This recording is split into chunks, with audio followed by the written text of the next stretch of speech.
And I met my husband there. We had a beautiful baby boy in 2018. And we got married, and it just seemed like life was going perfect. And I got accepted into the RN program here at TJC. And it was a normal day at college. And I called my husband and told him that I was on my way home. We were talking about why my car was drinking so much gas. And I looked at the top of the hill, and I saw a car come out, but he got back in his lane, so I didn't think anything about it. And right when we were getting to pass each other, he came into my lane, and we hit each other going 70 miles an hour. I didn't hear glass breaking. I didn't hear brakes screeching. I didn't hear anything. I was just embellished by a bright light. And after that, things sped up, and I looked over to my left, and my wrist was completely detached from my arm. And by that time, two bystanders walked up, one by the name of Ronnie and the other by the name of Penny. And they were on a date night, headed to a date night, so they were dressed kind of nice. And he saw me looking at my arm, and he took off his nice shirt and wrapped my arm up with it. And I would later learn that they were retired firefighters. And Penny, she was trying to orient me to reality, because at that time it really didn't hit me what had happened. And by that time the firefighters showed up, and she started bossing them around.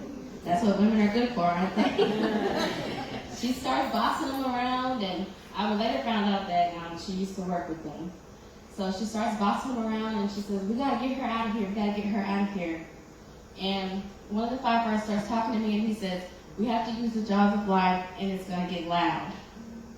So Penny opened the passenger door, she got in the car with me, she covered my face up with a sheet. They started cutting my car, and one of the firefighters asked if she could hold my knee so they could get the door off.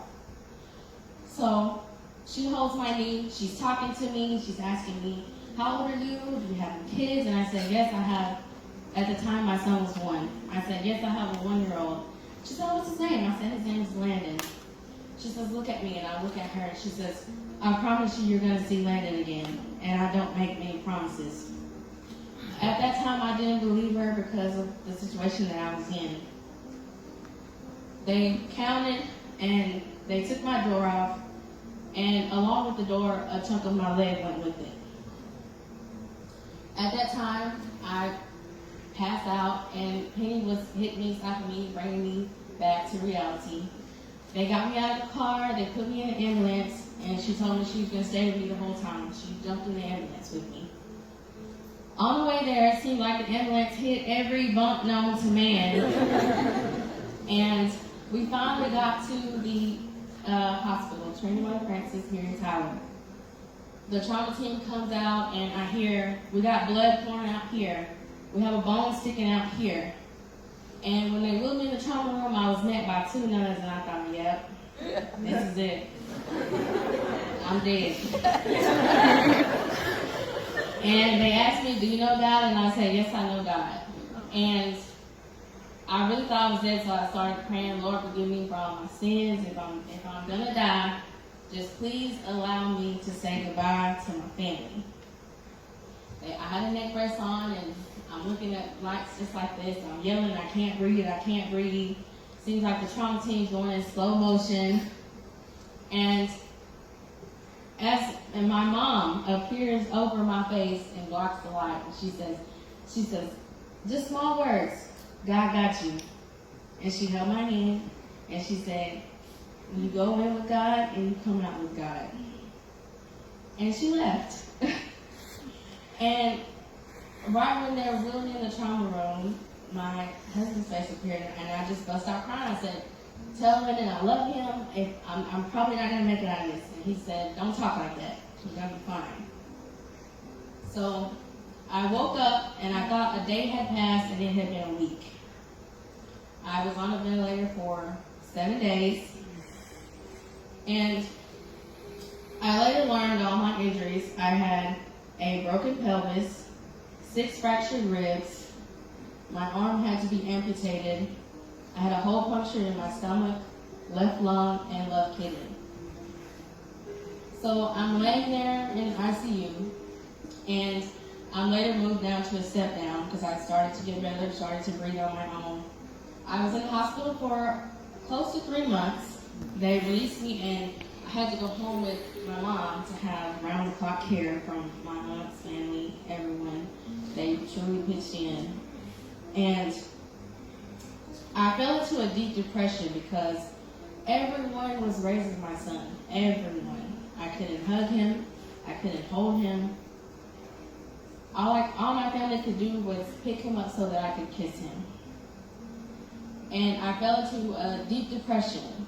And depression is real. It's not something that you can just shake off. It's real.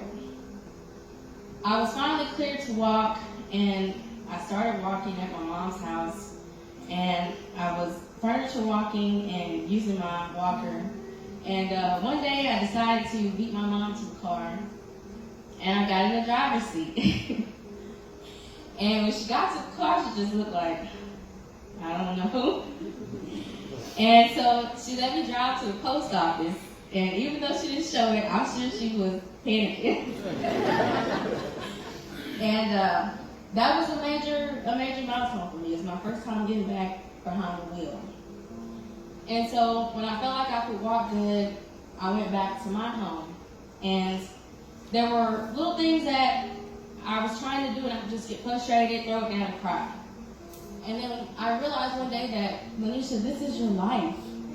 You're going to be living with one arm the rest of your life. You're going to have to figure this out. So I started figuring things out. I started trying to open a can and putting things in the oven and washing, drying, doing little things around the house. And I would get satisfaction from everything that I accomplished or everything that I figured out how to do successfully.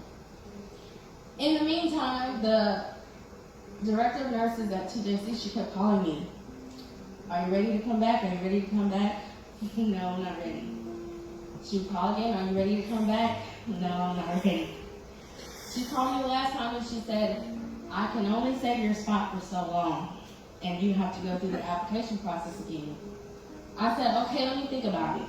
So I prayed about it. I talked to my mom and family about it, and my mom, there was no option. She said, you're going back.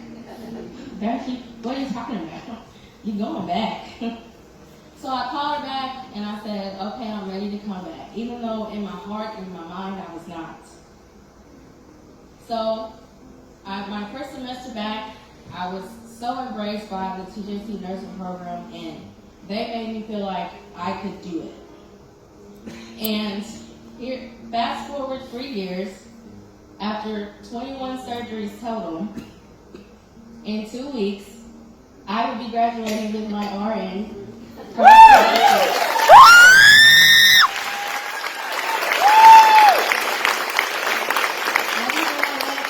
all know that there is nothing in giving up, but there's always something in trying.